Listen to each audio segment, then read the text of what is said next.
1946, in the heart of Brazil, on the banks of the Rio das Mortes in the Mato Grosso. A Brazilian Air Force DC-3 on reconnaissance flies at low altitude over a village of Chavante Indians without any previous contact with the outside world. The war of pacification has started.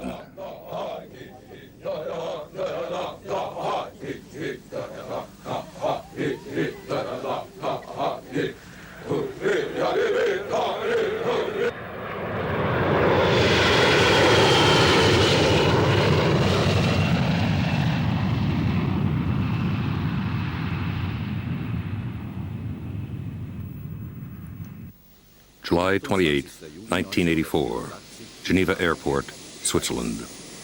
Mário Juruna, a Chavante Indian and a member of the Brazilian National Congress, arrives in Geneva for the first time to take part in the UN Working Group on Indigenous Populations. With Alvaro Tukano of the Union of Indigenous Nations, he is going to speak on behalf of the 220,000 Brazilian Indians.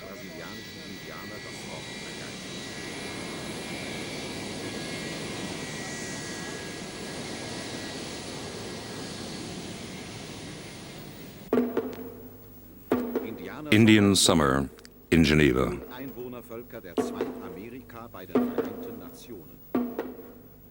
Indigenous Peoples of the Americas at the United Nations. The indigenous peoples of the world have never been considered by international organizations as nations with rights to land and their own government. First and foremost, human rights are considered as those of individuals, not of peoples.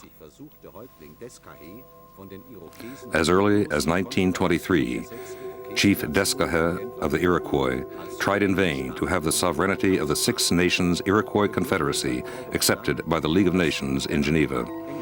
He based his request on the recognition of the Iroquois Confederacy by the Netherlands, England, France, the United States, and Canada, through treaties to which these countries were party. Supported by sectors of public opinion in Geneva and Europe, as well as by several member states of the League of Nations, Deskahe's mission provoked a stiff response from Canada, which was a member of the League, although still a British Dominion. The government of the Dominion declared the question of the Six Nations a purely internal matter of no concern to the League. Furthermore, it questioned the ability of Deskahe to represent his people and decided to speed up the process of assimilating the indigenous peoples of Canada. 50 years later, in 1973, Indian consciousness exploded at Wounded Knee in the United States. The United States had its army and its planes and its bombs and its high-powered weapons and tanks surrounding the village of Wounded Knee. And Nixon, Ehrlichman, the BIA officials, everybody was ready to move in and kill all of the Indians at Wounded Knee with these high-powered weapons. And they wanted to do that. The general in charge especially wanted to do that because he wanted to test out some of his new weapons. And that's all in the record of the trial. And what we saw very clearly after Wounded Knee was that the reason that didn't happen was because international attention was on Wounded Knee. That was the first really international attention that we got. And that was when we needed it. That's when we had to have it. And we got telegrams and letters of support from all over the world at the same time, which helped to raise our awareness that there were other people struggling to free themselves from some form of colonization. On February 27th, 1973, about 300 Oglala Sioux from the Pine Ridge Reservation in South Dakota occupied the village of Wounded Knee and claimed independence for the Oglala Nation. In exactly the same place, one December day in 1890, the group led by Chief Bigfoot was massacred by American troops, thus marking the end of the conquest of the West.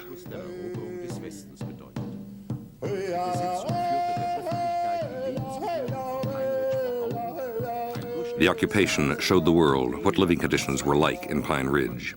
an average yearly income of less than $2,000 per family, an unemployment rate of 54%, which reaches 80% in winter, 70% of the inhabitants suffering from malnutrition, 30% of the women sterilized, more than 1/3 of the children raised away from their families and culture, a life expectancy rate of 46 years.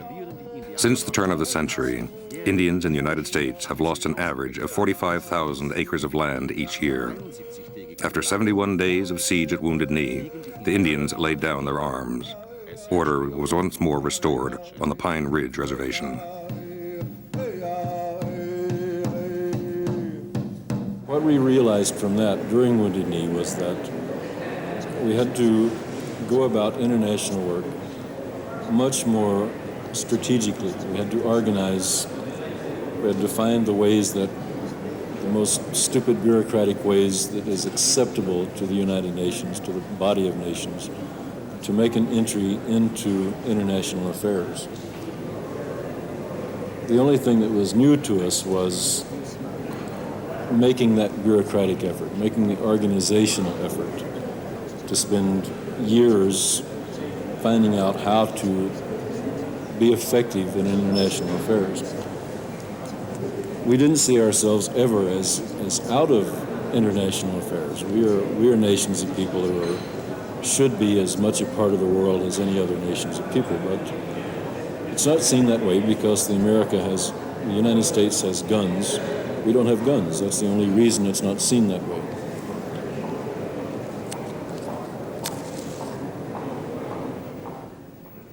On September 20th, 1977, about 100 delegates from 15 countries of North, Central, and South America crossed the threshold of the United Nations in Geneva.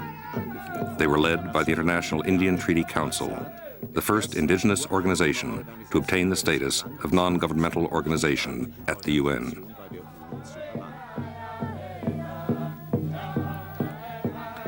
The delegates, representing nearly 20 million Indians, brought out very clearly during the conference the 4 issues of greatest importance to them all, those of nationhood, land rights, genocide, and self-determination.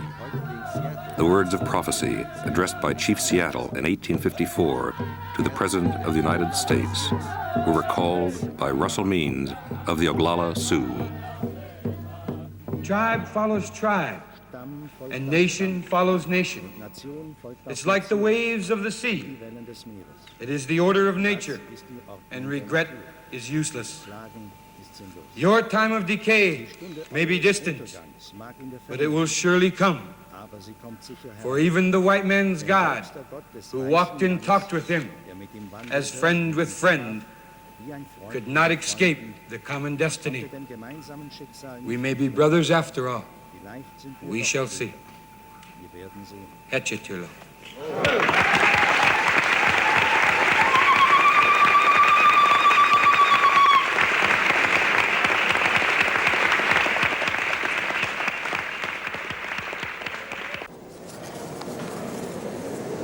It symbolized, I guess, 2 things.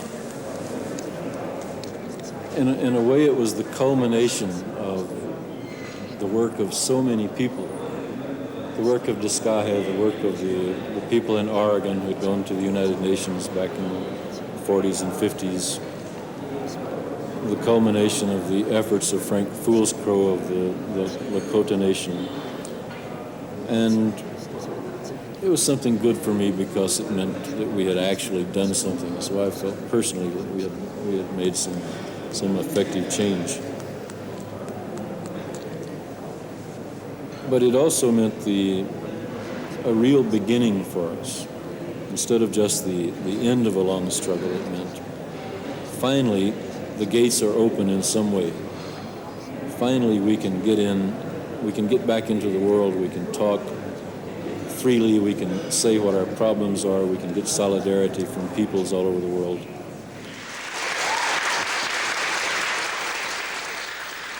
Since August 1982, the Working Group on Indigenous Populations has met every year at the United Nations. This group was set up by the Subcommission on Prevention of Discrimination and Protection of Minorities, which formulates recommendations to the Commission on Human Rights. The indigenous delegates come to the working group in order to describe, in the presence of their government's representatives, the violations of fundamental freedoms that their people are suffering. They also contribute to discussion on the formulation of standards aimed at guaranteeing the rights of the 200 million indigenous people throughout the world.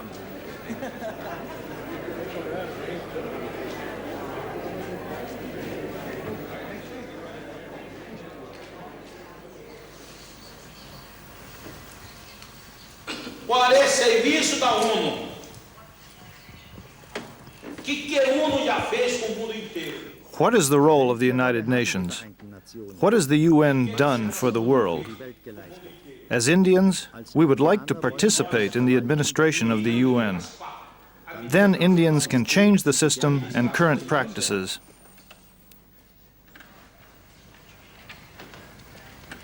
E próprio ria que vai mudar seu sistema, seu costume. Sou branco que leva. The white man has only brought trouble to the Indian. Vice, alcohol, and wickedness. Never happiness. Only misery for the whole nation, the whole country. E não leva nada felicidade. Só leva tristeza para toda a nação, o país. O branco não presta muito na vida do país. The white man is not worth much, my friends, because he is a killer. The white man enjoys killing others. He is heartless, without conscience, without morals. Sem coração, sem consciência, sem moral.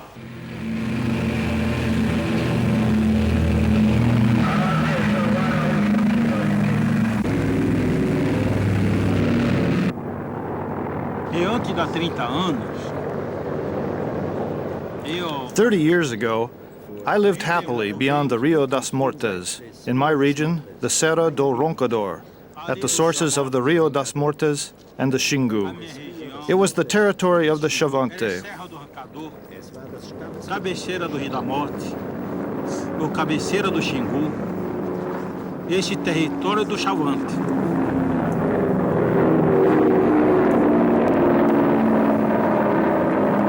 Aquele tempo, eu não encontra nada nenhum branco.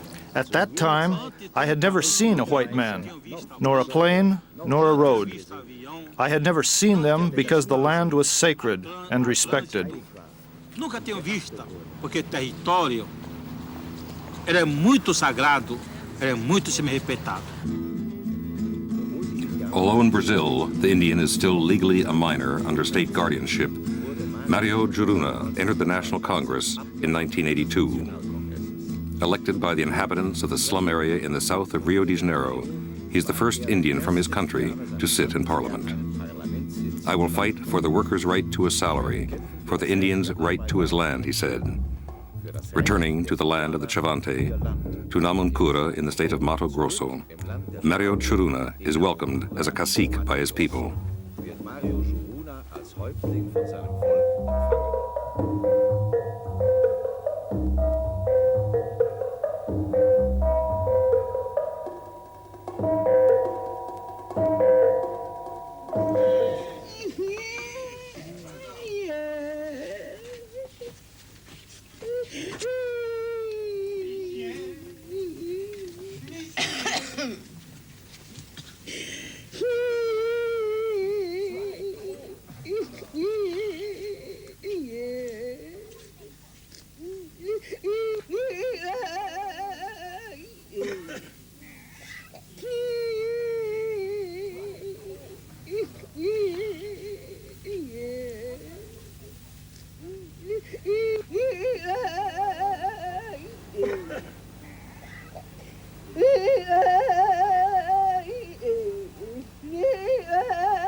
And the Indian who once occupied this land, his own land, the Indian no longer has any land.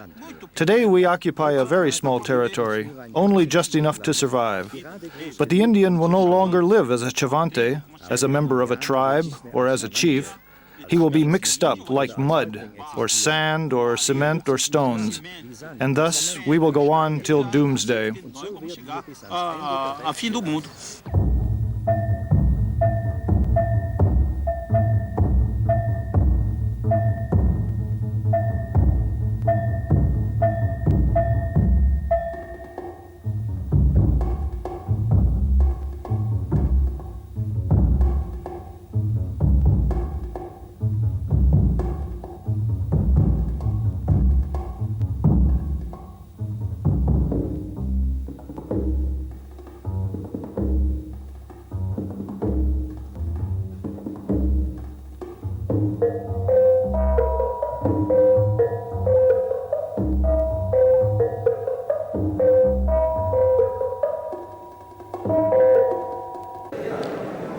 But the most difficult problem in the UN we still have, it has never stopped to this day, and that is when I first started working permanently in 1975 at the UN in New York, I would meet with delegates from African countries, and they would still laugh at me.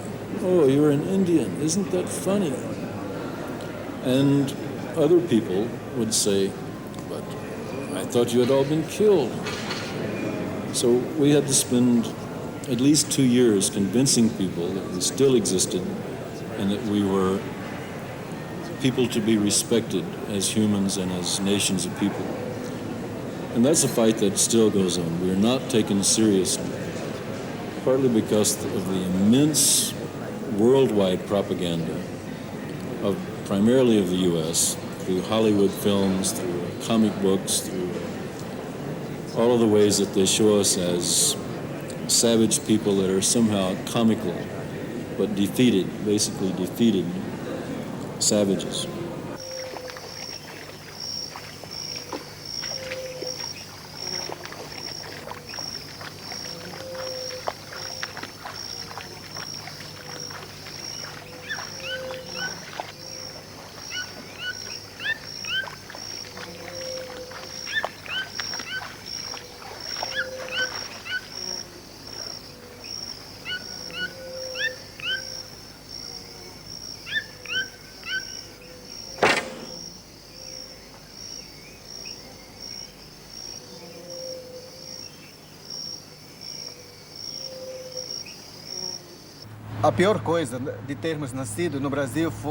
The worst thing of all is to be born an Indian in Brazil.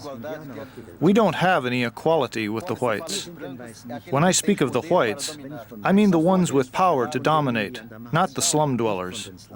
The white man, he's the one who wants to dominate and exploit. Next to these people, we don't feel equal. But we feel equal with exploited people, with those who are aware. We are not the only exploited ones. There are thousands of us, millions.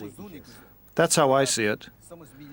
We need to become more aware, because those who govern us do not tell the truth. They have never represented the Brazilian people, and even less do they represent the indigenous communities. Eles nunca representaram o povo brasileiro, muito menos sobre as comunidades indígenas.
No nosso modo de ver, o progresso do branco não é o progresso. For us, the white man's progress doesn't mean progress.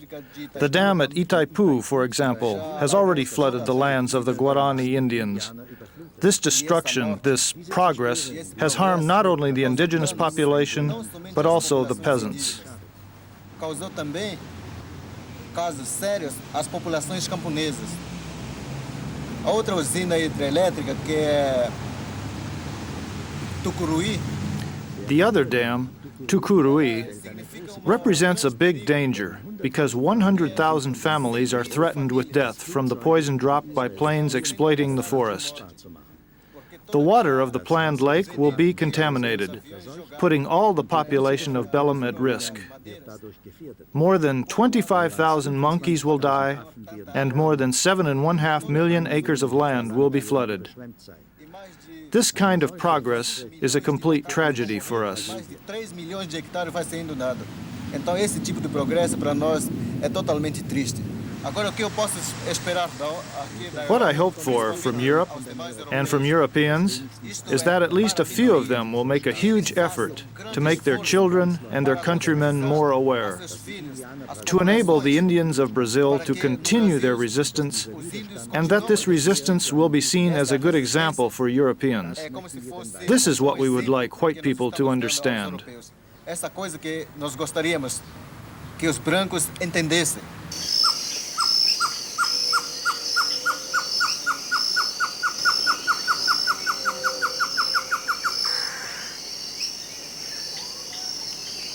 The structure of the United Nations, I think, is a miniature of the world.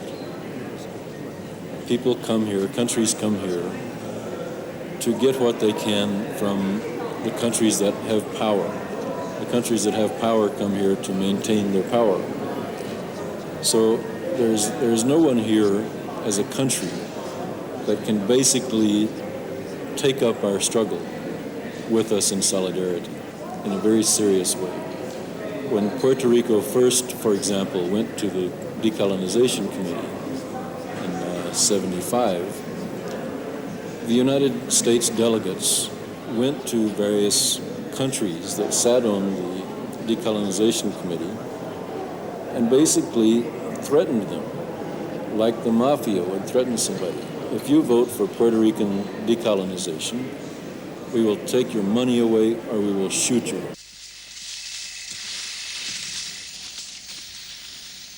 With the guerrillas in the mountains of Guatemala.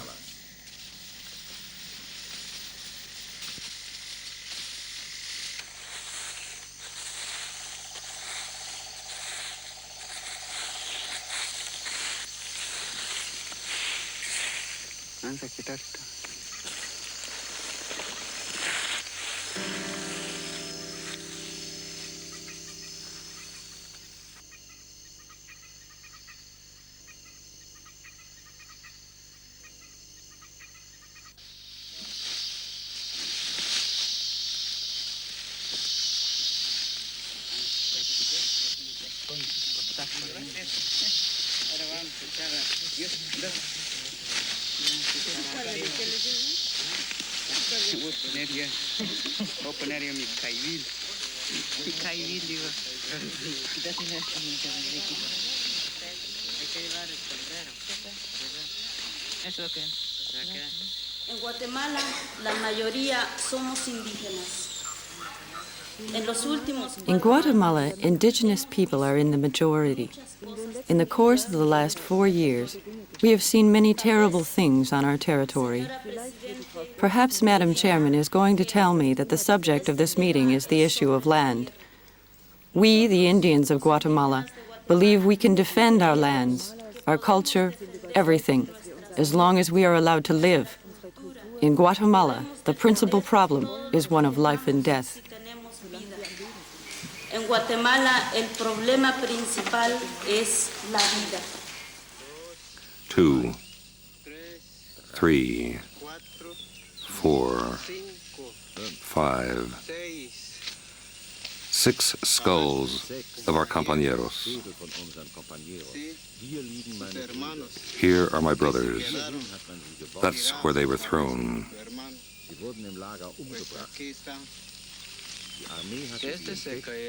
They were killed at the encampment. The army discovered them and tried to interrogate them, but they refused to speak. So they took one and tortured him. They cut off his fingers as an example. Then they brought them here, near to the hiding place, and hung them, including the children. There are 19 people here, 19 people killed by the army.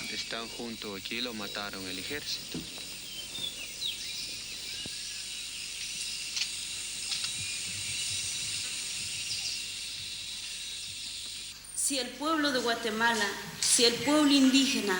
If the people of Guatemala, if the Indian people have got to leave their land, seek refuge, hide in different parts of the country, it is because life is impossible in their territory.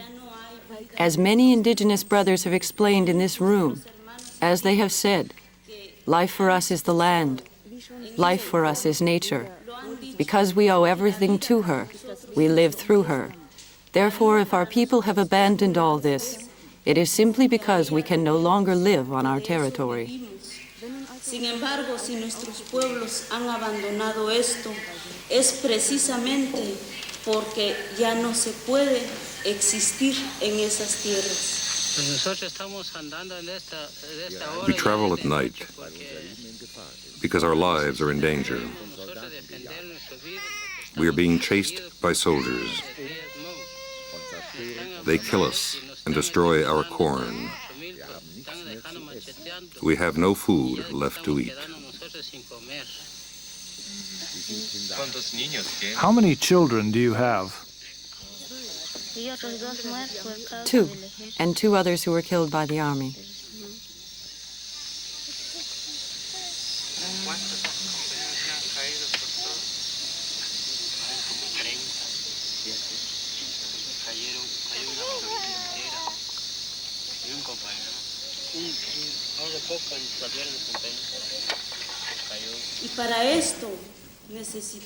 Because of this, we need to make our case known, to have it studied and become the subject of inquiries. Because we aren't a species of fish. We are human beings. We have a culture and an existence that we mustn't lose. This is how it is. We can't be silent about the situation here or elsewhere. It is our duty to speak of it. Ni aquí ni en otras partes, porque es nuestra obligación. The military has created, in the regions most affected by repression, centers of development. The aim is, according to the government, to rehabilitate the population and incorporate it in a national program of production. In fact, it is a policy to control the survivors, based on the creation of strategically placed hamlets and a peasant militia, the Civil Guard.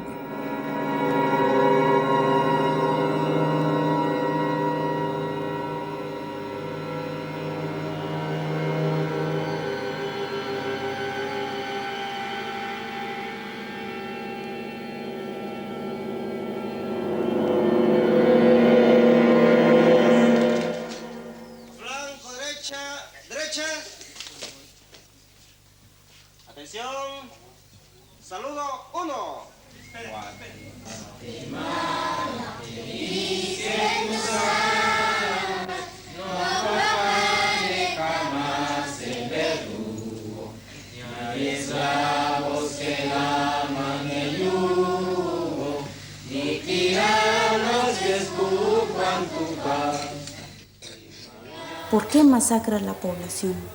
Por un lado, masacra porque... Why do they massacre the people? On one hand, they massacre them because they have an interest in not allowing the people to open their eyes, become organized and united, to combine their forces. And one of the reasons for the massacres is to crush and stifle popular movements. This is what the government calls action against guerrillas. against subversion. And I can tell you that the government claims shamelessly to be taking action against guerrillas. All the same, it knows full well that to speak of subversion in Guatemala is to speak of the humble peasants who try to obtain justice through being organized. To speak of subversion is to speak of the mother whose son is dead, of the child who has lost his parents and is an orphan in an all-out war.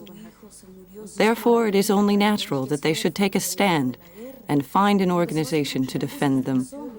Tiene que fijar una posición, tiene que buscar una organización que la defiende.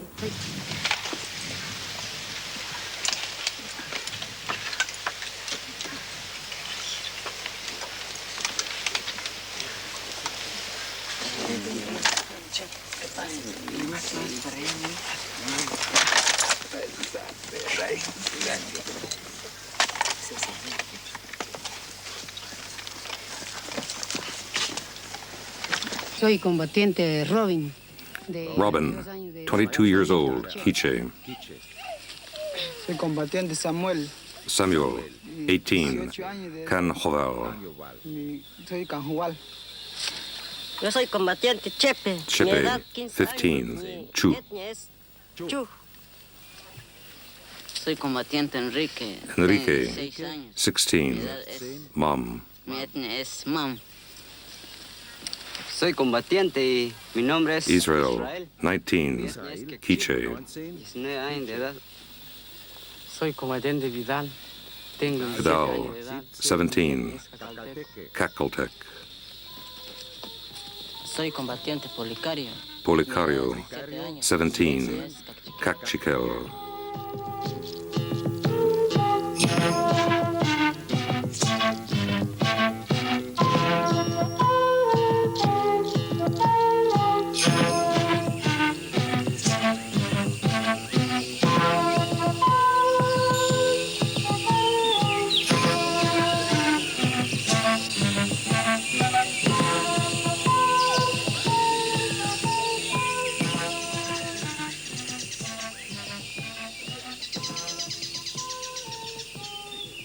I have a dream, many other Indians have a dream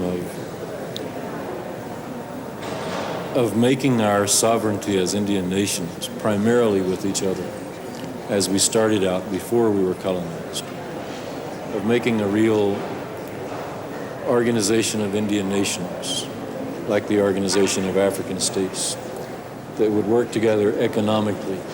We could several Indian nations in the Americas have economic co-ops for growing coffee, cattle, different things.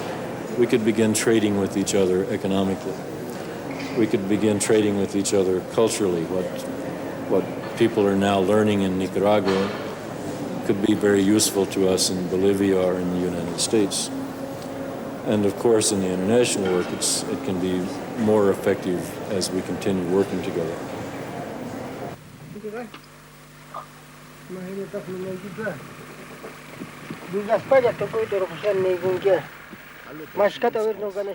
Everybody exploits us, including you who are filming me. And with this film, you're going to make money, and me, I won't have a cent. You're using me like everybody else. In other countries, people will pay to see the film. You must give me 50,000. If you show it in other countries, you will earn much more than that, while I will have nothing. Will you give me some money? Because I am also taking part in your film. Because of you, I am late for my work with my animals, and my dog has run away from fright. I don't receive any help from anyone. They've forgotten my people, and that includes the government, who could at least give us a pump for water. And me, I am suffering here, sad and in distress. How many Quechua Aymara there are in Bolivia? In Bolivia, more than 85% of the population. I prefer to speak of the Andes because Bolivia is ephemeral. So in the Andes, we are 22 million Quechua, from southern Colombia, through Ecuador, Peru, Bolivia, to northern Argentina and Chile. and I estimate that there are approximately 5 million Aymara. In several of these countries, you are the majority. In Ecuador, Peru, and Bolivia, we are in the majority. So what does it mean in these countries, the word decolonization for the Indians? For us, breaking with colonialism can only mean having an Indian government for the Indian people.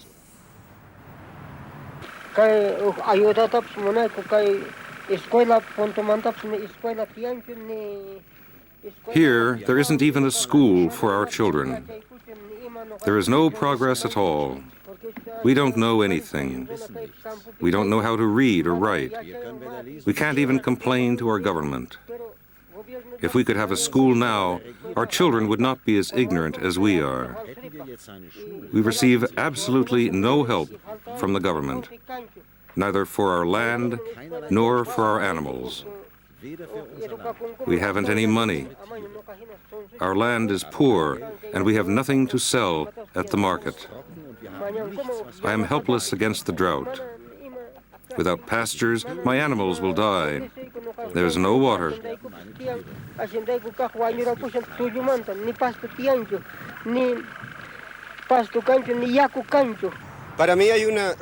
For me, there's a total fundamental relationship between liberation and culture. A people can only liberate itself if it builds its ideological implements from its own culture. Any other form of liberation is simply another form of colonialism.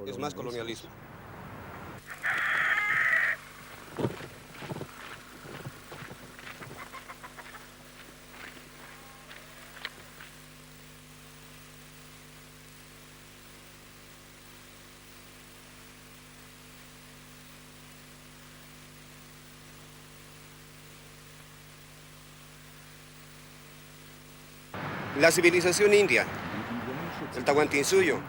The Indian civilization, the Tawantinsuyo, is a reflection of the cosmic harmony on a human scale. We are a communal people. A plant shows us how to undertake politics because the cells of a plant are organized to fulfill different functions. They don't fight among themselves. Our body is a perfect political organization. Why? Because it is communal. Es una perfecta organización política. ¿Por qué? Porque es comunal.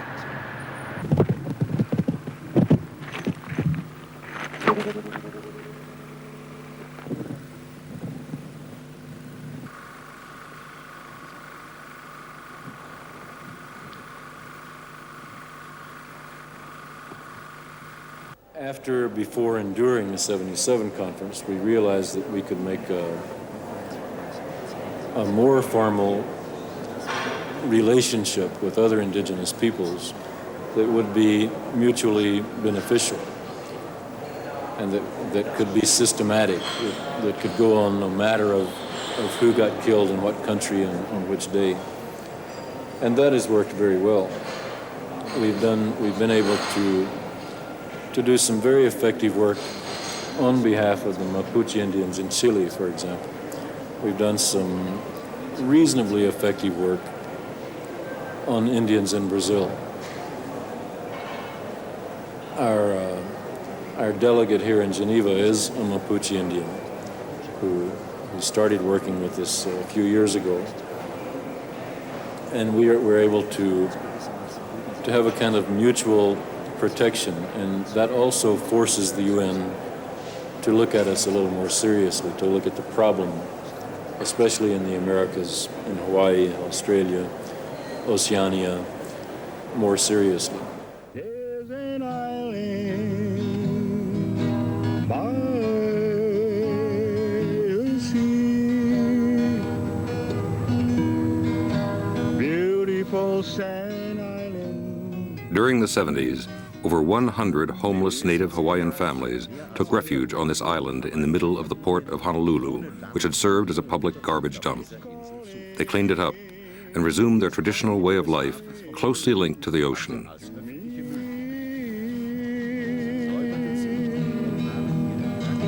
Beautiful Sand Island, beautiful Sand Island.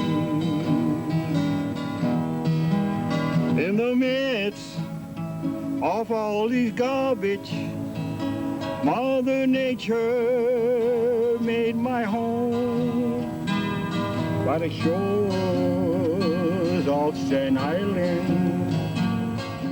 If human rights are to mean anything other than rhetoric, and if they are to be applied to anyone other than those already enjoying them, they must first be experienced by indigenous people who are the prior inhabitants of the continents and islands of this world. Most basic among these rights are those of self-determination, that is, rights to live on and control our lands and to pass on our culture to future generations.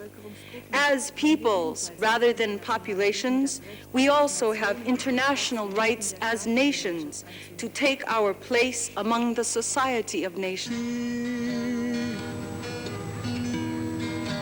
Beautiful Sand Island. In the beginning of the 80s, 180 acres of the island were reclaimed by the state of Hawaii for industrial and recreational development. This meant the eviction, without any compensation, of the entire community.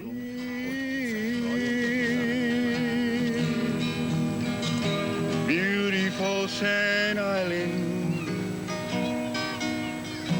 Beautiful Sand Island.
Man, this is time either we do it or else forget it.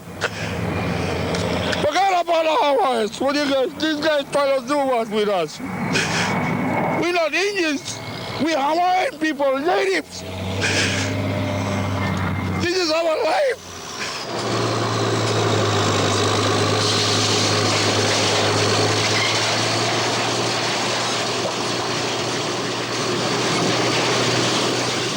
The response to this among our people recently, the last 10 years or so, has been to resist it, to resist tourism, to resist the American military. And the two forms of resistance are to occupy the land, which we have done regarding the American military's bombing of one of our islands, one of our sacred islands. And the other one is to do political organizing in the communities. And an extension of political organizing is to do networking throughout the Pacific. So our first international outreach is in the South Pacific to the Tahitians and their independence movement, because they want to be independent from France, to the Kanaks in New Caledonia because they want to be independent of France, to the Australian Aborigines, to the Micronesians who are negotiating with the United States to be independent. Our second international networking is here, is to come to someplace like Geneva or to go to the United States, to the mainland and link up with American Indians, because although we are culturally different, we're still indigenous people and we have the same colonizing power, which is America.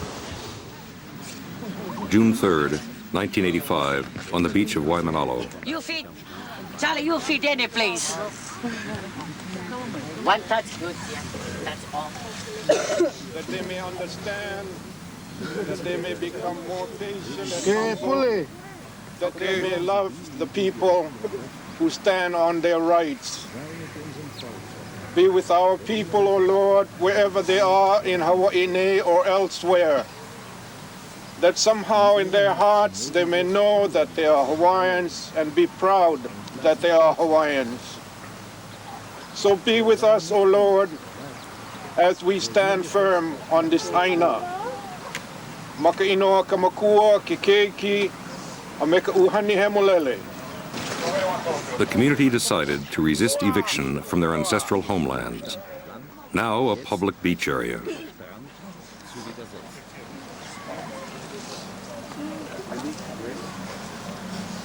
All indigenous people are caught in an East-West conflict. The Soviet Union and Eastern Europe say that they're more sympathetic, but they have indigenous people too. They mistreat other indigenous people. The West gives humanitarian aid, so-called, but they prevent all kinds of tribal, collective living arrangements by taking the land, by using the land. So both, we understand as indigenous people that we are caught in this struggle. The spirit is on that check. Your families will be cursed.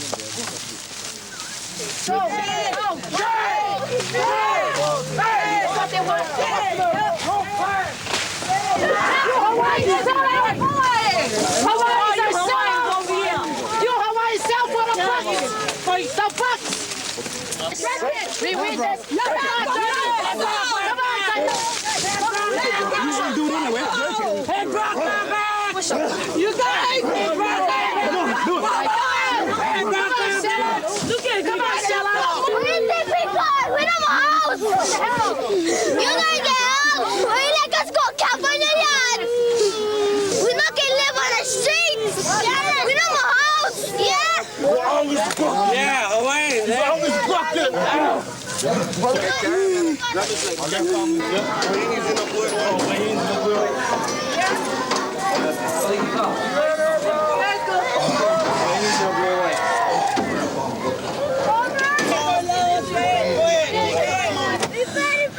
We Hawaiians! This our land! This our way of life! Aloha, sister! Therefore, the rest of the world can benefit from what indigenous people do and say, and from our own culture. The rest of the world doesn't understand that, and we know that. They're used to consuming their environment, wasting their environment, polluting their environment. But all indigenous people that I've talked to here understand what Hawaiians call aloha aina, which means the love of the land. That's our cultural relationship to the land. It expresses our philosophical and economic relationship to the land. All indigenous people that I've met have that relationship. And so we have something to teach the rest of the world, which is that you can live in harmony with your relations, whether they are animals or plants or the waters of the world. And so we have something to give to the rest of the world. It's not just that we come here to complain. We come here to say to the rest of the world, what you are doing is insane. You will all blow yourselves up. You will end the beautiful cultures that the world has to offer. And we have an alternative way of living.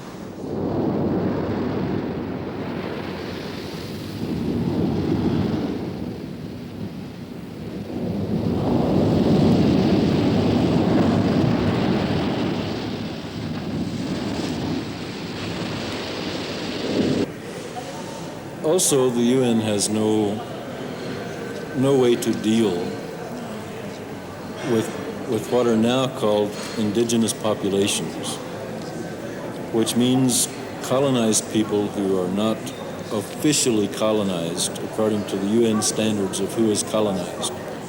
I would rather say colonized people than indigenous people. I think it's a nonsense phrase. It has a hint of primitive peoples. So I don't like the idea. But if you're not officially classified in the United Nations as colonized peoples, there is no way for you to come to the United Nations.